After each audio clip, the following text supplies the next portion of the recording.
but we can talk a little bit about Bethune just for the fact that something did happen in that game. They won 45-3. It was never in doubt from the beginning of this game to whenever. Beck looked as you should for him. He went 15-15 to start the game. He broke Vinny Testaverde's record, which was set in 1986. He went 22 of 24, 267 yards, 2 touchdowns. The team as a whole, 14 different pass catchers throughout the entire game. Tony looking like Tony, 6 catches, 80 yards, 69 yards after catch. CJ Daniels doesn't know how to have a non-easy touchdown. 2 incredible catches, Great 5 catches. catches, 73 yards, 2 touchdowns. You got some playing time from some young guys: Dalen Upshaw, Josh Moore, Brock Schott, Luka Gilbert, Tony Johnson, Nye Carr. One thing I did recognize with Joshua Moore, this was when Emery was in the game. I believe it was the 3rd or 4th quarter. Emery throws a deep ball to the back of the end zone for Joshua Moore, be about a 40-yard touchdown.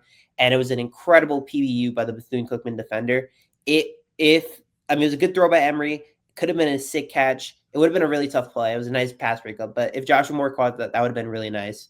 But I really like the use of the young guys. I thought Miami did a good job of when to take out the starters, when they did. They played the game when they needed to. They got a good look at who they have. And I have I got no complaints with the way that they played this game for the most part. Yeah, really no complaints you could really say about this Miami team. You came in, handled business, got the young guys some playing time. We'll talk about the young guys we did see play a little bit, but pretty much everybody you wanted to see come in the game got some burn. Gerard Pringle breaks off a 30-yard touchdown run. Nice, really nice to see that. Yeah, it was really good to see that. You even got to test out kickers. Miami played 3 different kickers in the game. So you know what? Have fun. Bert Auburn made a field goal.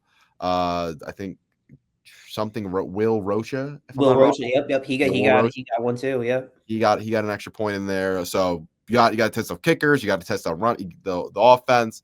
And pretty much everybody wanted to see, aside for a couple of players that we got some updates on recently. Jaden, it's been announced Hayden Lowe out for the season by Mario Cristobal. Announced it today. 5-star freshman, seemed really great according to all camp reports. Was going to play an impact this year. It's a deep defensive line rotation, but definitely a loss on the edge there for Miami.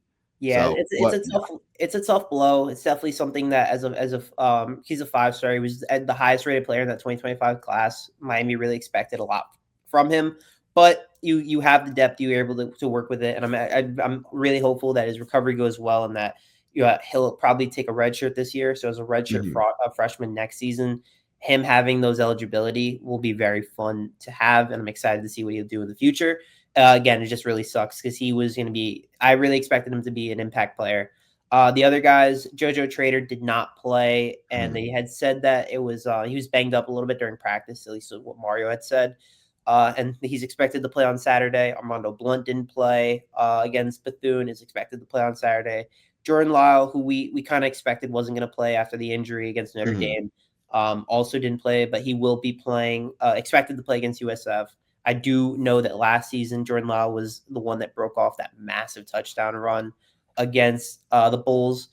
So it's nice that you're hearing at least the positives there. So it really sucks for Hayden Lowe. Really hope for a speedy recovery, but Miami's again in a good position overall for Saturday against USF. Again, they have the talent. The offense looks in rhythm. I really enjoyed how well they ran the ball and as effectively as they did. I know it's Bethune, but they ran the ball extremely well. Yeah. Fletcher was getting yards so easy. When they put Pringle in, he looked good. When they put Wheatley Humphrey in, they look good. They had a lot of different guys in, and they all look good. They had a lot of the backup offensive linemen in, and they all looked really good. Defensively, I would say one of the things. I mean, obviously the worst of it was that Basaint got ejected with the targeting. Yeah, that was play of the game. I don't know. What did you think? I didn't love the call. It was. I mean, I had the ESPN broadcast on in the booth, and from the looks of it, he didn't launch, but he did go helmet to helmet. That's all it was. So because it was helmet to helmet, I guess it was targeting. It's technically not the end of the world because he only had to miss 2 halves, so we will be back on for Saturday. Not the end of the world at all. Big positive, Bryce Fitzgerald, the true freshman, getting a pick in that 4th quarter. Really nice play by him on a 4th and goal. Bethune looking for any type of score, And Bryce Fitzgerald kind of comes out of nowhere, makes a really nice diving interception. The whole DB room had a lot to say about Fitzgerald. Mario's been so high on the guy. And it actually led to some recent news that Markeith Williams has entered the transfer portal because, I mean, look, he was supposed to get the starting job. He was a part of Mario's Oregon class, but Dylan Day and then the rise of Bryce Fitzgerald has kind of pushed Williams, lower and lower into the depth chart. But it does. I mean, I don't really know how to feel about that. I hope that he continues his career and he has a nice spot next year. But it's another piece of information about the Miami depth. As James is right, we have a ton of depth, and I love that we use a ton of depth for Bethune. Mario said it. He's like, we got to see what our guys look like, what the starters look like in the first half. We got to see Beck look good. The receivers look great. The running backs look great, right? We already know what the offense looks like. We didn't have any injuries from Bethune. Great positive there. You got to see both sides of the ball. You got to see positives on all sides. And then you got to see what the future of the team could look like. Could Emory Williams be the next starting quarterback? I don't know. But you got to see Pringle. You got to see Wheatley Humphrey. You got to see Dalen Upshaw, Joshua Moore.